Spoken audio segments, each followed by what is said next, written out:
वो सबसे बड़ा दरिद्र है। लेकिन हमारे सुदामा जी बड़े ही संतोषी हैं। गरीबी बहुत है लेकिन किसी से कुछ मांगते नहीं। एक दिन सुशीला पहुंची सुदामा से, कहने लगी, स्वामी आज घर में कुछ अनाज नहीं है, घर में अनाज नहीं है, क्या मैं खा लूं, क्या बच्चों को खिला दूं? स्वामी बच्चे बहुत भूखे हैं, मैं क्या खिला दूं? सुदामा ने कहा, देवी मैं कहीं कथा करने भी नहीं गया, दान में कुछ मिला नहीं, शीला बीनने के लिए नहीं जा पाया, आज ऐसा करो बच्चों को जल पिला दो। सुशीला ने कहा, स्वामी मैं तो जल पीकर रह सकती हूँ, लेकिन ये छोटे छोटे बच्चे जो कहते हैं मैया मुझे भूख लगी है, मैया मुझे भूख लगी है, मुझे भोजन कराओ, मैं इनको क्या खिला दूं? सुदामा जी कहते हैं, देवी आज तो कुछ खाने को है नहीं, आज तो जल ही पीना पड़ेगा।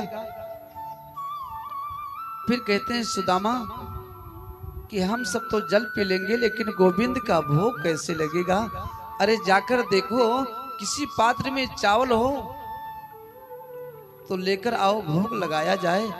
सुशीला जाती है, अनेकों मटकी को खोलती है तो एक मटकी में एक दाना चावल घर में मिला, उसको लेकर आती है, सुदामा को देती है। सुदामा जी ने कहा, आधे चावल का भोग तुम लगाओ, आधा मैं लगाऊंगी।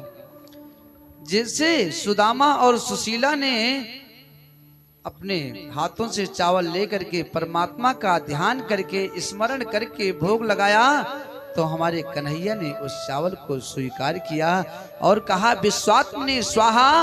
तो विश्व में जितने जीव थे ना, सबके पेट भर गए। अब सुशीला ने एक दिन किसी के माध्यम से सुना कि जो द्वारकाधीश कन्हैया है ना, वो मेरे पति देवता के बचपन के मित्र हैं। तो सुशीला आकर कहने लगी, सुनो स्वामी ये बताओ, वो जो कन्हैया है ना, वो आपके मित्र हैं क्या? सुदामा ने कहा, हाँ हाँ सुशीला, अरे मैं कन्हैया के साथ में ही पढ़ता था, वो तो मेरा लंगोटिया यार है यार। तो स्वामी आप उनके पास जाते क्यों नहीं हो? अरे एक बार आप चले जाओ ना, तो हमारी गरीबी दूर हो जाए।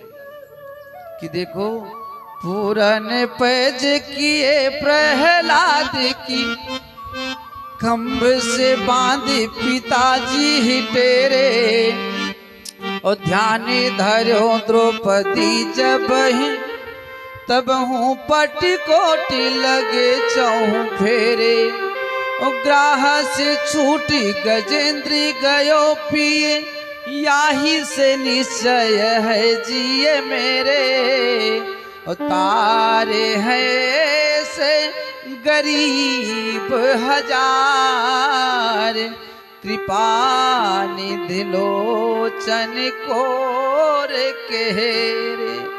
अरे अनेकों गरीबों का प्रभु ने कल्याण किया है, द्रौपदी के लाज को बचाया और गजराज को ग्राह से छुड़ाया, प्रहलाद जी को हिरण्याकश्यप से बचाया। अच्छा, भगवान कहते हैं देखो, आज भी कोई प्रहलाद बनने को तैयार हो जाए तो मैं नरसिंह बनने को तैयार हूं, हमारे प्रभु कहते हैं, लेकिन कम से कम प्रहलाद जैसा विश्वास तो हो कि सूर्य अनेक फिरे गण मागत, पे पद सूर्य सुस्वाद कहा, पुनिताल मजीरा बजाती फिरे, मीरा मतवाली सिचाह कहा, सिया राम कथा कितनों ने लिखी, तुलसी जैसी मर्याद कहा, नरसिंह बसे प्रतिखंभन में, नरसिंह बसे प्रतिखंभन में, परिकाढ़न को प्रहलाद कहा, नरसिंह बसे प्रतिखंभन में। अब देखो, यदि विश्वास हो प्रहलाद बनना, यदि जीव अपने मन में सोच ले, व्यक्ति अपने मन में सोच ले कि मैं प्रहलाद बन जाऊंगा, तो भगवान नरसिंह बनने के लिए तैयार है। आज सुशीला कहती है प्रहलाद के प्राण की रक्षा प्रभु ने किया, गजेंद्र को ग्रास से बचाया, द्रौपदी के लाज को बचाया, अनेकों गरीबों का कल्याण गोविंद ने किया, तो आप जाओगे तो हमारी भी गरीबी दूर हो जाएगी। सुदामा ने कहा सुनो, आप यदि मन में ये सोचो कि मैं जाऊंगा तो तेरी गरीबी दूर होगी, तो मैं बिल्कुल नहीं जाने वाला। सुशीला ने सोचा, यदि मैं पति देवता से कहूंगी कि जाओ वहां पर और आपके जाने से कन्हैया धन प्रदान करेंगे, गरीबी को दूर करेंगे, तो ये बिल्कुल जाने वाले नहीं, क्योंकि ये तो किसी से कुछ मांगते ही नहीं है, बहुत ही स्वाभिमानी है। तो सुशीला कहती है अच्छा चलो, आप उनसे कुछ मत मांगना, लेकिन कम से कम मित्र से मिल तो आओ। तो सुदामा जी कहते हैं मित्र के यहाँ खाली हाथ जाना नहीं चाहिए। तब सुशीला 4 घर से 4 मुट्ठी चावल लेकर आती है। अब चावल तो लेकर आई, लेकिन चावल को बांधने के लिए कुछ नहीं मिला।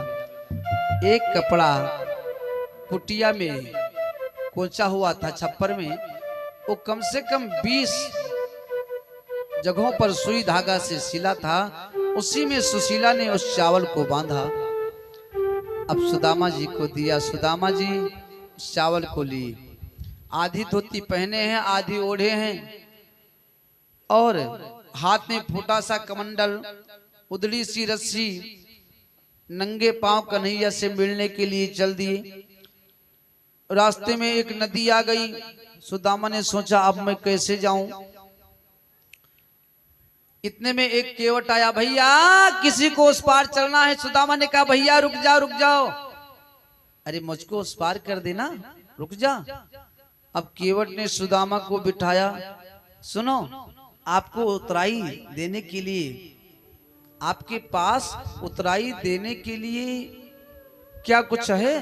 सुदामा ने कहा भैया उतराई लेना हो तो मुझे यहीं उतार दे, मेरे पास कुछ नहीं है। केवट ने कहा चलो मैं आपको बिना कुछ लिए उतार दूंगा, फ्री में पहुंचा दूंगा। अब केवट ने देखा कि सुदामा के शरीर में जितनी हड्डी है ना, सब दूर से दिखाई पड़ रही है, इतने दुबले पतले हैं, लेकिन मस्तक पर ललाट में ब्रह्म तेज चमक रहा है। अब सुदामा जी से केवट कहता है सुनो आप कहाँ जा रहे हो? सुदामा ने कहा भैया वो जो द्वारिकाधीश है ना द्वारिकापुरी में, वो मेरे बचपन के मित्र हैं, मैं उन्हीं से मिलने जा रहा हूं। आपके बचपन के मित्र हैं? हाँ हाँ, द्वारिकाधीश के हमारे जैसे ही मित्र होते हैं। वो बहुत बड़े आदमी से, धनी लोगों से मित्रता नहीं करते हैं। अब केवट ने इतने में सुदामा को उस पार पहुंचा दिया। सुदामा जी नाव से उतरे, केवट से पूछते हैं भैया द्वारिकापुरी यहाँ से कितनी दूर है? केवट ने कहा यहाँ से ज्यादा दूर तो नहीं है, लेकिन आपकी शरीर की स्थिति देखने के बाद ये लगता है कि आपको जाने में अभी कम से कम 2 महीना लगेगा, क्योंकि 20 मीटर से ज्यादा आप चलने वाले नहीं हैं, आपको हांफा आ जाएगा। सुदामा जी ने कहा यदि इतनी दूर है तो मैं नहीं जाने वाला। अब क्या किए, मिट्टी का एक बड़ा सा ढेला लेकर आए, सिर के नीचे लगाए, आधी धोती पहने हैं और आधी ओढ़ ली। अब कहने लगे कन्हैया अब आप जानो आपका काम जाने। सो गए। और जब सुदामा जगे तो क्या देख रहे हैं, जय श्री कृष्ण जय श्री कृष्ण जय श्री कृष्ण की धुन सुनाई पड़ रही थी।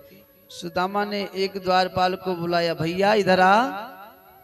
हाँ विप्र देवता क्या बात है?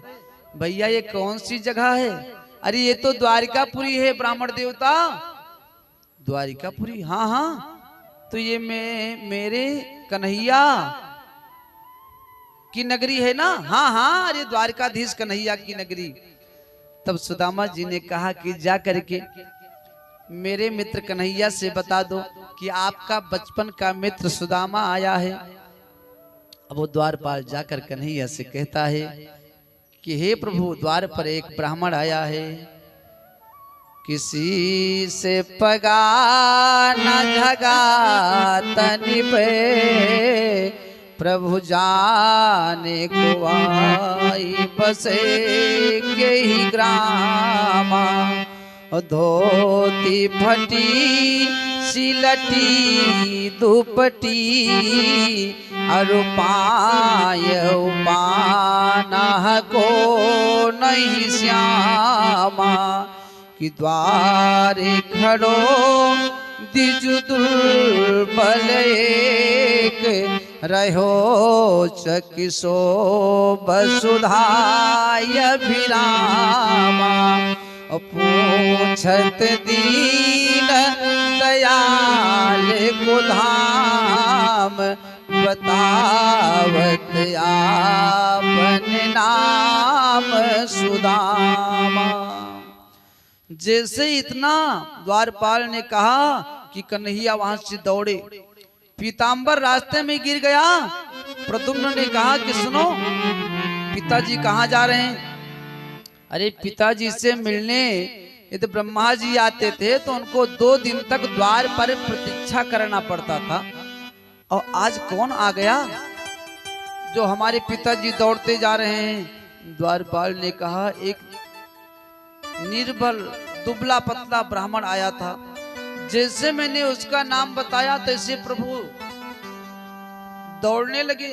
अरे मुझे क्या पता था कि उस ब्राह्मण का नाम बताने पर प्रभु जी ऐसे दौड़ते हुए जाएंगे। अब आगे आगे कन्हैया, पीछे प्रद्युम्न, अनिरुद्ध, रुक्मिणी, सत्यभामा, सारी पटरानियां पीछे पीछे दौड़ती हुई जा रही हैं। अब कन्हैया जा करके सुदामा को अपने हृदय से लगा लेते हैं, लेकर जाते हैं, सिंहासन पर बिठाते हैं। रुक्मिणी से कहते हैं, रुक्मिणी जाकर स्वर्ण की थाली लेकर आओ। थाली लेकर आती हैं। रुक्मिणी से कहते हैं कि जाओ जल लेकर आओ, मैं अपने मित्र सुदामा का पांव आज अपने हाथों से पखारूंगा, धुलूंगा।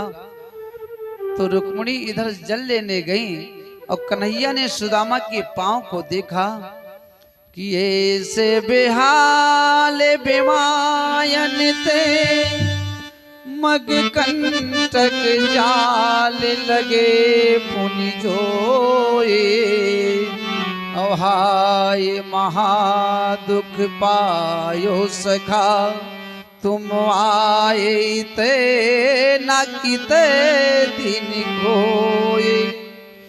देखी सुदामा की दीन दशा, करुणा कई के करुणा निधि रोए।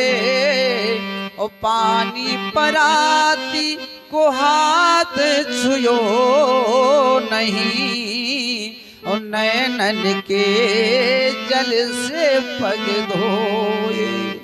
सुदामा के पैरों को जब कन्हैया ने देखा तो बड़े बड़े कंकड़, मोटी मोटी बेवाइयां, और जब कंकड़ों को निकाला तो रुधिर निकलने लगे। हमारे कन्हैया रोने लगे, और रोने से जो आंसू गिरे ना, उससे सुदामा के चरण प्रक्षालित हो गए, धुल गए। कि जितने जितने राधा रोई रोई, जितना राधा रोई रोई, अरे कान्हा के लिए कन्हैया उतना रोया रोया, सुदामा के लिए कन्हैया उतना रोया रोया है, सुदामा के लिए। जितनी राधा रोई रोई कान्हा के लिए, जितनी राधा रोई रोई कान्हा के लिए, कन्हैया उतना रोया रोया है, सुदामा के लिए। कन्हैया उठना रोया रोया है सुदामा के लिए। कन्हैया उठना रोया रोया है सुदामा के लिए। या उठना रोया रोया सुदामा के लिए।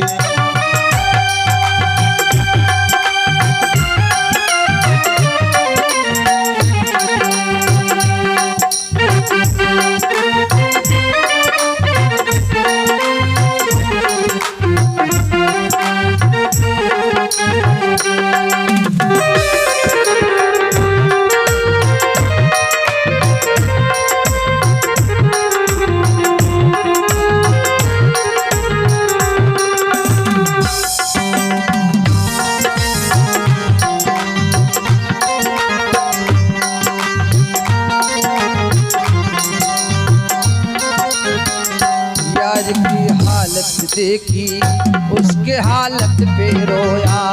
यार की हालत देखी उसकी हालत पे रोया।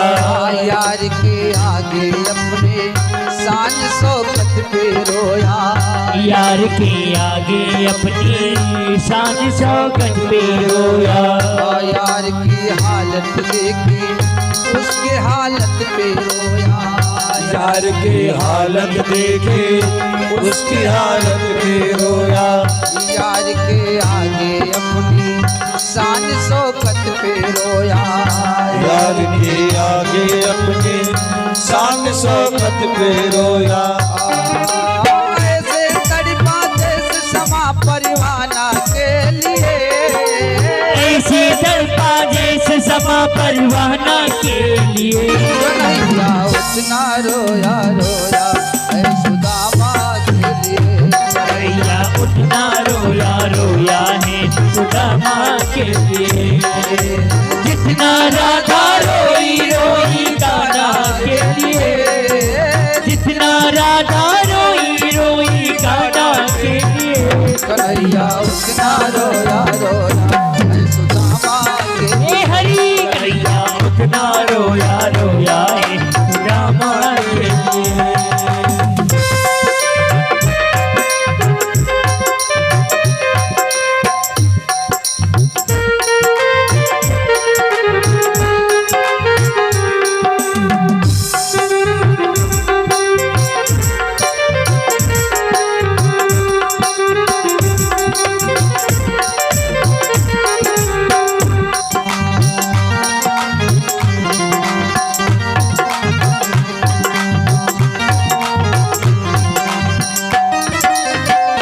यार को गले लगाकर आह भर भर के रोया। यार को गले लगा कर आह भर भर के रोया। और अपने बचपन को याद कर कर के रोया। और अपने बचपन को याद कर कर के रोया। यार को गले लगाकर आह भर भर के रोया। यार को गले लगा कर बाह भर भर के रोया। और अपने बचपन को याद कर कर के रोया। और अपने बचपन को याद कर कर के रोया। ये नित्य अनमोल श्याम दीवाना के लिए। बोल श्याम दीवाना के लिए। कन्हैया उतना रोया रोया है सुदामा के लिए। हरि बोल रोया रोया है सुदामा के लिए। कन्हैया उठना रोया रोया रे सुदामा के लिए।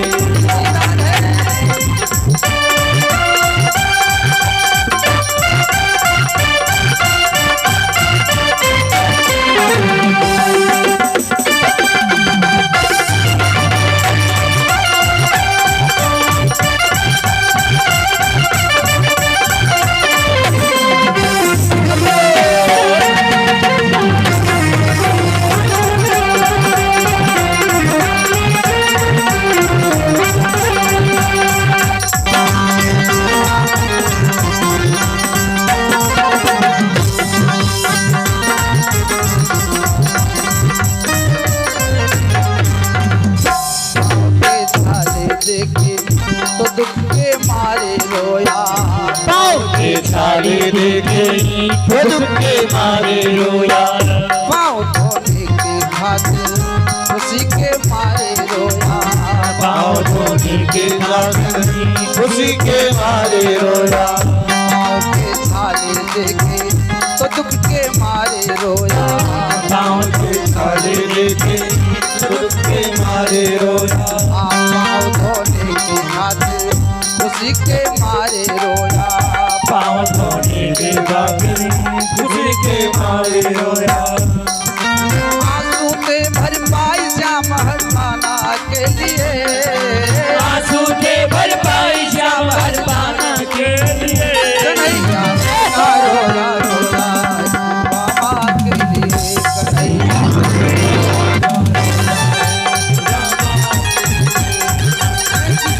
राधा रोई रोई कान्हा के लिए। इतना राधा रोई रोई कान्हा के लिए। कन्हैया रोया कन्हैया उतना रोया रोया रे सुदामा रे। हरि आरती जय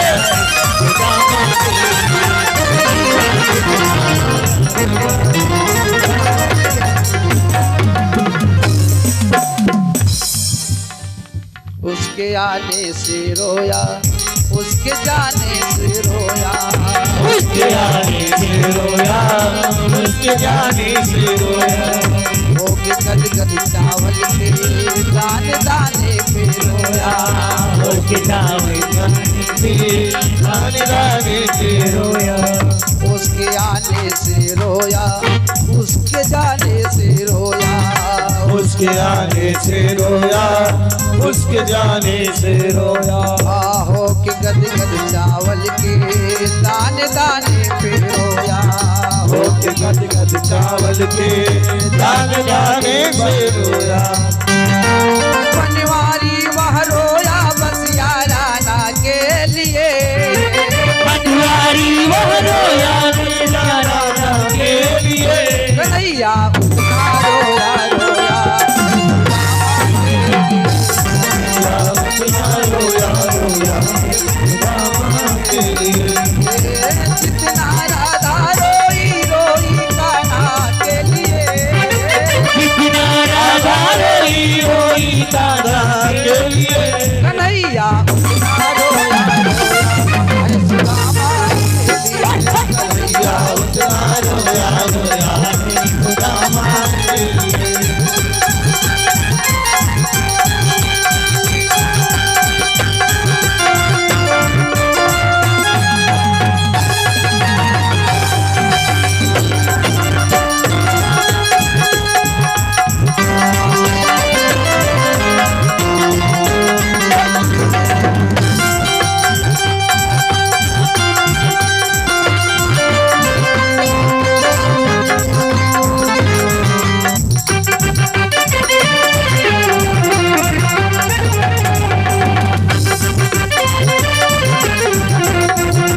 कन्हैया उतना रोया रोया है सुदामा के लिए।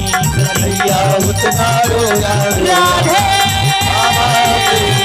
कन्हैया उतना रोया रोया। तू बड़े भागी उतना रोया कौन तपस्या की। दीदी रे किनारे चले जो भयो तेरे।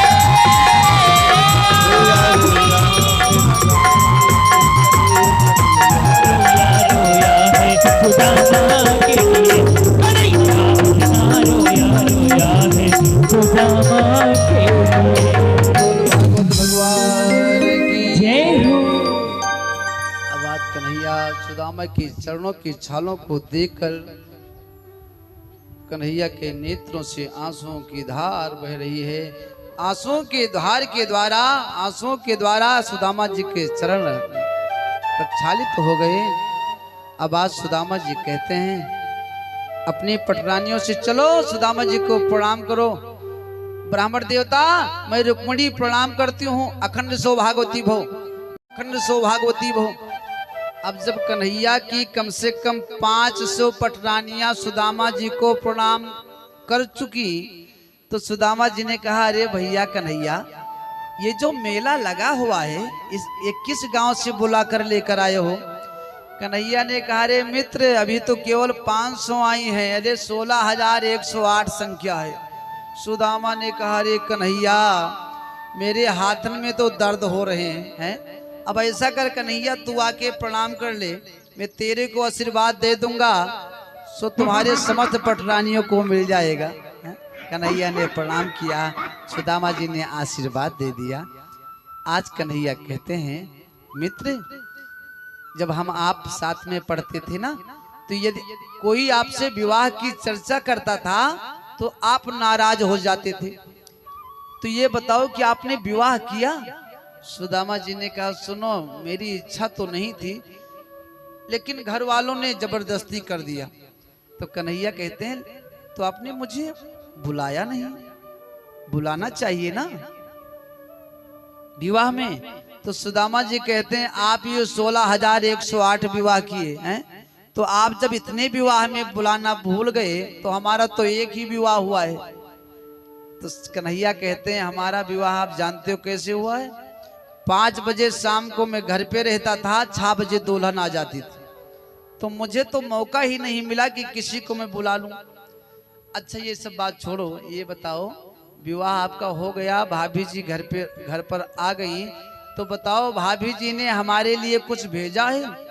अब सुदामा जी वो चावल की पोटली जो है उसको छिपा रहे हैं। ना ना, कुछ नहीं भेजा है। अरे कुछ तो भेजा होगा। तो सुदामा जी कहते हैं, एक संदेशा भेजा है। क्या? कि 1 मास 2 पाख में, अरे 2 एकादशी हो, पर मेरे घर गोपाल जी नित्य एकादशी हो। 1 महीने में 2 पाक होता है, 2 एकादशी होती है, लेकिन हे केशो, हमारे घर तो रोज एकादशी होती है। जब खाने को कुछ मिले ही ना, तब एकादशी ही चलेगी। कन्हैया के नेत्रों में आंसू आ गए और फिर कहने लगे, मित्र, भाभी ने कुछ भेजा जरूर है, लाओ, क्या भेजा है? अब वो चावल की पोटली को अपने कांख में दबाए हुए थे। कन्हैया ने उसको खींच लिया और कहा, सुनो, कि आगे चना गुड़ मात दियो, सो लियो तुम चाबे हमें नहीं दीन। और श्याम कहो मुस्काई सुदामा से, चोरी के बाने में हो जो प्रवीण। अरे पाचिले पानी अजो न तजी तुम, ऐसे ही भाभी के तंदुल कीने। और गाठरी काखी में दाब लई, हरि खोलत नाही सुधारस भीने। कन्हैया कहते हैं, गुरुदेव के यहाँ आपने चना की चोरी की है? देखो, गुरु माता को भिक्षा में चना मिला था, उस चना को एक पोटली में बांध करके गुरु माता ने कुटिया में रख दिया था कि कोई बालक जब लकड़ी तोड़ने जाएगा तब मैं उसको दे दूंगी। एक चूहा आया, उस पोटली को खींचकर कहीं दूर ले गया। अब गुरु माता ने सोचा कि मेरी चना की पोटली को किसी ने चुरा लिया है। गुरु माता को क्रोध आया और श्राप दे दिया कि जिस किसी ने चना को चुराया हो और उसको जो कोई चबाएगा वो निर्धन हो जाएगा। अब कुछ दिन के बाद वो पोटली गुरु माता को मिल गई। अब उनको ये विस्मरण हो गया कि इस चना पर मैंने श्राप दे रखा है। और कन्हैया सुदामा के साथ में लकड़ी को तोड़ने के लिए जा रहे थे, तो गुरु माता ने उसी चना की पोटली को उठा करके कन्हैया को दे दिया और कहा, तुम दोनों इसको चबा लेना।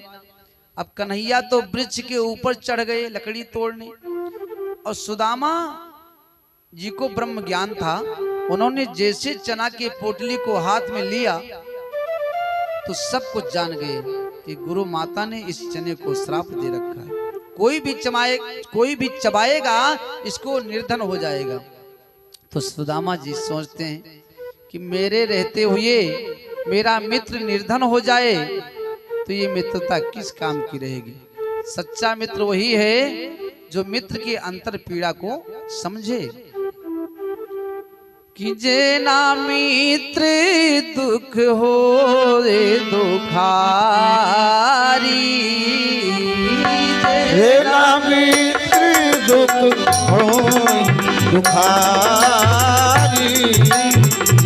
नहीं बिलो कत पातक भारी, नहीं मिलो लज पातक भारी, निज दुख गिर समरस कर माना, निज दुख गिर समरस कर जाना, मित्र ही दुख रज में समाना, मित्र ही दुख रज में समाना। सच्चा मित्र वही है जो मित्र के अंतर पीड़ा को समझे और अपना दुख भुला करके मित्र की मदद करे। सुदामा जी सच्चे मित्र हैं। निज दुख गिर सम रज कर माना, अपना दुख पहाड़ के समान हो तो धूल के समान मान कर, मित्र का दुख या धूल के समान हो तो पहाड़ के समान मान कर उसकी मदद करनी चाहिए। अब सुदामा जी ने सोचा इस चना को मैं अपने मित्र को नहीं चबाने दूंगा। अब धीरे धीरे करके सारे चना को चबा गए। कन्हैया ने कहा रे मित्र चना चबा रहे हो क्या? नहीं नहीं कन्हैया, अरे ये जो बादल गरज रहे हैं, पानी बरस रहे हैं तो ठंडी लग रही है, दांत कटकटा रहे हैं। सारे चना को चबा गए। आज कन्हैया कहते हैं कि गुरु माता ने चना दिया वो चबा लिए, अब भाभी ने तंदुल दिया है उसको भी नहीं देना चाहते हो। उठा करके एक मुट्ठी मुख में डाले, दूसरी डालने जा रहे थे। देखो नरोत्तम दास जी ने जो पुस्तक लिखा उसमें लिखा है कि 2 मुट्ठी कन्हैया ने मुख में डाल लिया, तीसरी डालने जा रहे थे। तब रुक्मिणी ने हाथ पकड़ा।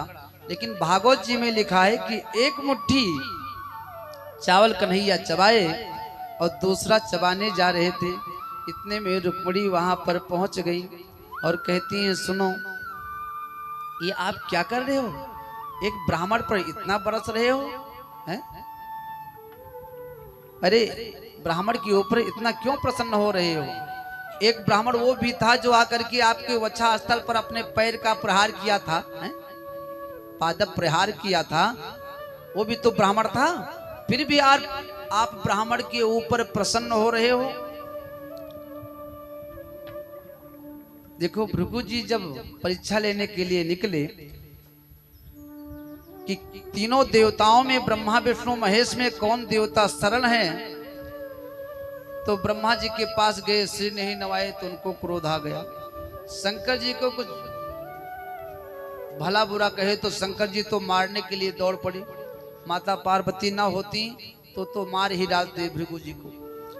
लेकिन जब भगवान विष्णु के पास पहुंचे, जोर से अपने पैरों का प्रहार भगवान विष्णु के सीने पर किए, वक्षा स्थल पर।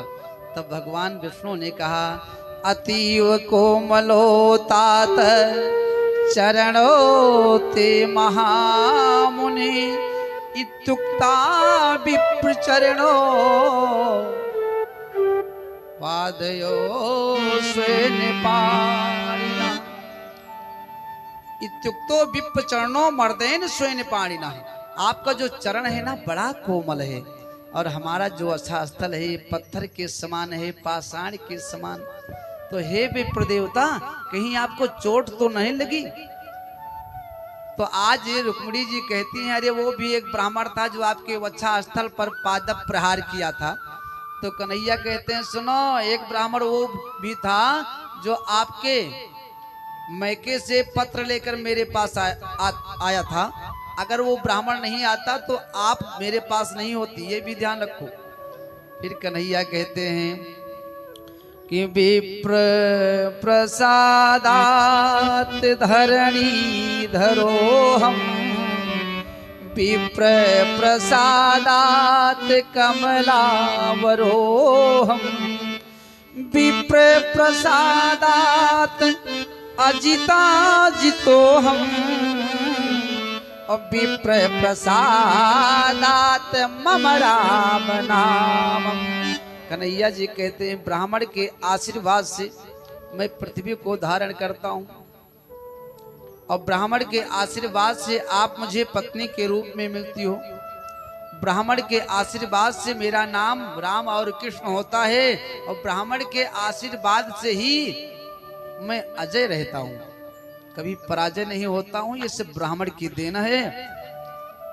लेकिन जब दूसरी मुट्ठी भागने लगे तो रुक्मिणी पहुंची कि एक मुट्ठी में एक लोक दिए, दूसरा लोक भी देते हैं, दूसरा लोक भी देते हैं, दूसरा लोक भी देते हैं। करते हैं भूप इस निर्धन को, क्या आप भी निर्धन होते हैं। करते हैं भूप इस निर्धन को, आप निर्धन होते हैं। भूप इस निर्धन को, आप निर्धन होते हैं।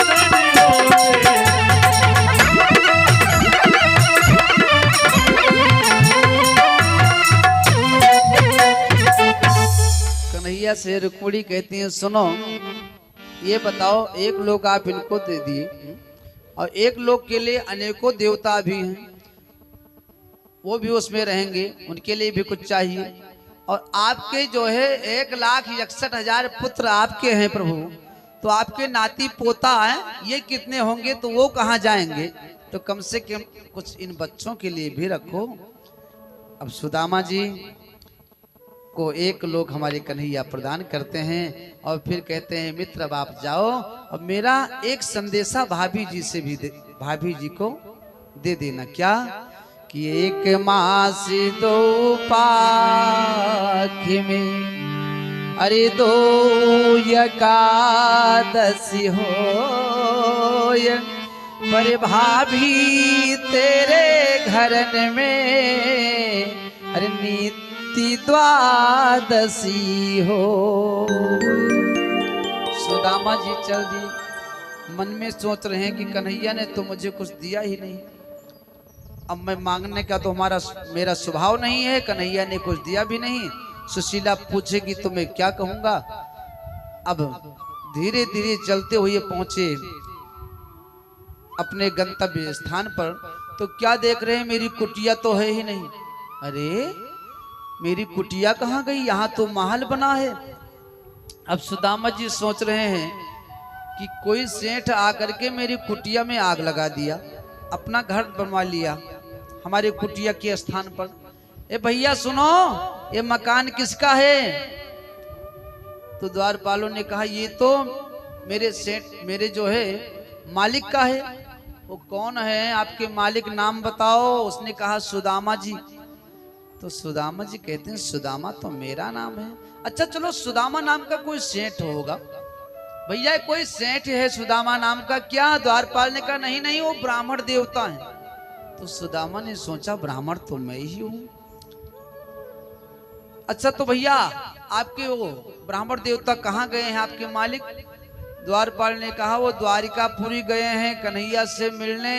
सुदामा ने सोचा कि द्वारिकापुरी तो मैं ही गया था, अब कैसे पता लगाऊं कि ये मेरी कुटिया का स्थान है।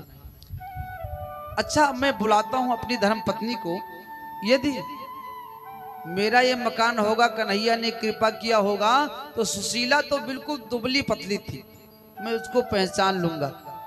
हे भैया सुनो, आप ऐसा करो आप अपनी मलकिन को बुलाओ। अब द्वारपाल जाते हैं, सुशीला को संदेशा देते हैं। अब सुशीला को संदेशा मिला, सुशीला दौड़ी सुदामा जी से मिलने के लिए। और सुदामा जी कहते हैं कि यहीं पे पड़ी थी मेरी टूटी सी झोपड़िया यहीं पे पड़ी थी मेरी टूटी सी झोपड़ी। जाने गई वो किधर कहीं आए ना नजर मोहे ढूंढने दे ढूंढने दे। यहीं पे पड़ी थी मेरी छोटी सी झोपड़िया यही तो पड़ी थी मेरी छोटी सी झोपड़िया। कहीं वो किधर कहीं आए ना नजर मोहे ढूंढने दे ढूंढने दे। भूल गया हूँ मैं गाँव की डगरिया भूल गया हूँ मैं गाँव की डगरिया। आया द्वारिका नगर मेरे श्याम के घर मोहे ढूंढने दे ढूंढने दे।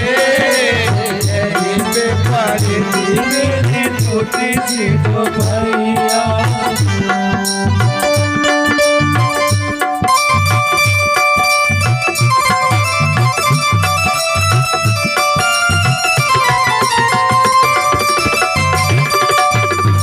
या कोई राजा करके चढ़ाई नगरी सुगंध बसाई। क्या कोई क्या करके चढ़ाई नगरी सुगंध बसाई। लेने गए थे देने पड़े हैं छूट गई मोर लुगाई। लेने देने पड़े हैं छूट गई मेरी लुगाई। तेरी मिठाई महंगी पड़ी है तेरी मिठाई महंगी पड़ी है तेरी मिठाई महंगी पड़ी है। दीन की हंसी उड़ाई। भोले भोले बच्चे मेरे भोली सी उमरिया भोले भोले बच्चे मेरे भोली सी उमरिया। गए वो किधर कहीं आए ना नजर मोहे ढूंढने दे ढूंढने दे। यहीं पे पड़ी थी मेरी छोटी सी झोपड़िया यहीं पे पड़ी थी मेरी छोटी सी झोपड़िया।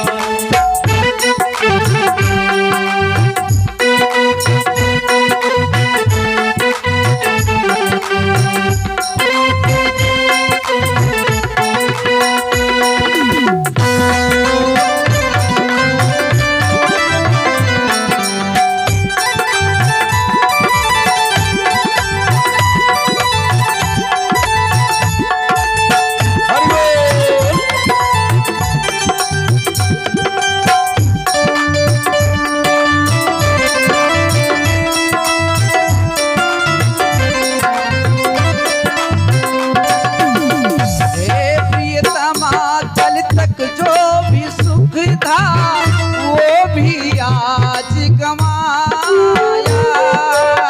हे प्रियतमा कल तक जो सुख था वो भी आज गवाया। मेरा चावल चबा गए और काम भी नहीं चुकाया। मेरा चावल चबा गए वो दाम भी नहीं चुकाया। कष्ट निवारण के हित जाए कष्ट निवारण के आए आए खाली हाथ हो। धन की फिकर गई खोने की फिकरिया धन की रह गए घर की बकरिया। यह है लोभ वगर टूटे मोर कमर मोहि मोड़न दे मोड़न दे। यहीं पे पड़ी थी मेरी छोटी सी झोपड़िया यहीं पे पड़ी थी मेरी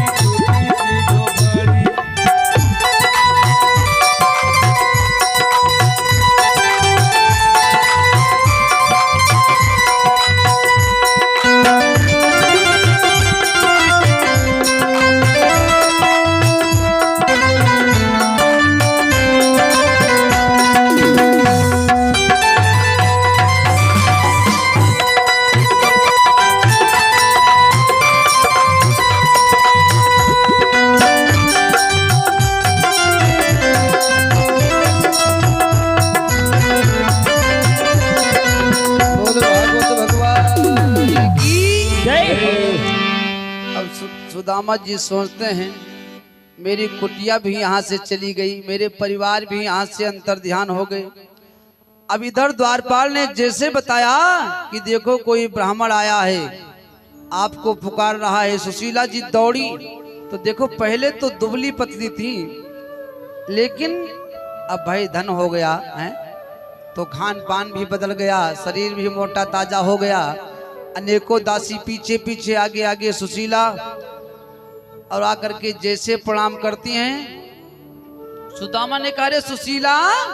हाँ स्वामी। अरे इतनी मोटी ताजी हो गई।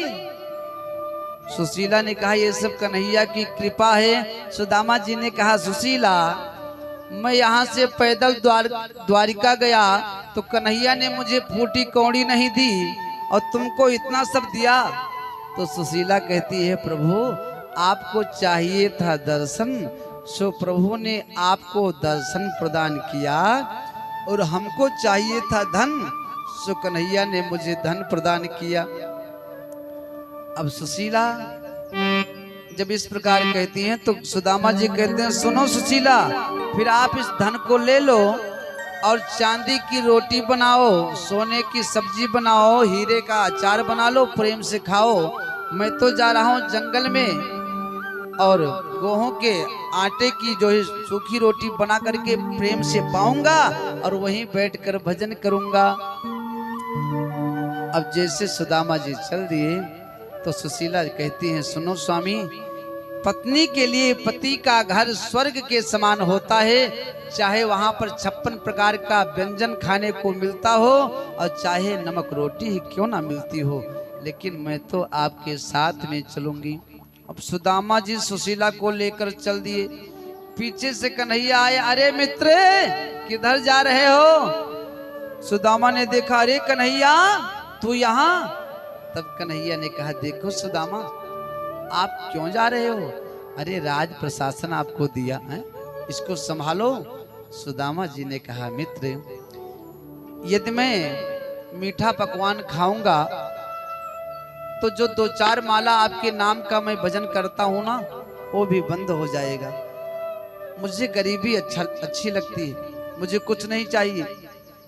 तब कन्हैया कहते हैं सुनो आप प्रशासन को संभालो, राज्य को संभालो, इस धन से कुंवारी कन्याओं का विवाह कराना और गरीबों की मदद करना, और दान देते समय ये ध्यान रखना कि ये सब संपत्ति रघुपति के है। जितनी संपत्ति है सब संपत्ति रघुपति की है, हमारी कुछ नहीं है। अच्छा देखो रहीम जी जब दान करते थे ना तो अपने सिर को ऊपर नहीं उठाते थे। एक दिन किसी ने कहा राजन आप दान कर रहे हो तो अपने सिर को ऊपर क्यों नहीं उठाते हो?